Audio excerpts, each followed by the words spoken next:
हर गुनाह में आप मेरी शरीक रही हैं, इसलिए आप मेरे किए हुए गुनाहों की जिम्मेदार हैं।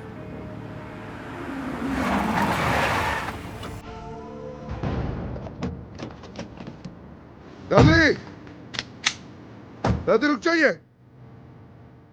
इसे मैं खत्म करूंगा।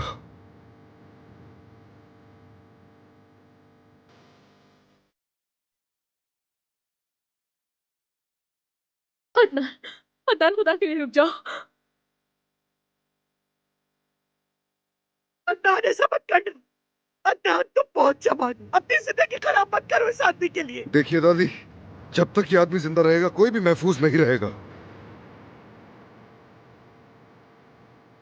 मुझे अपनी जान की परवाह नहीं, मैं सिर्फ इस गंदगी को खत्म करना चाहता हूं। अदनान, रुक जाओ, ऐसा मत करो प्लीज। अदनान, मत करो। अदनान, इसके खून से अपने हाथ गंदे मत करना। जरूरत दादी को गाड़ी में बैठा। अदनान, मुझे कुछ समझने की। जरूरत, मैंने कहा दादी को ले जाओ यहां से। गोली मार दो मुझे, चलो खत्म कर दो ये किस्सा।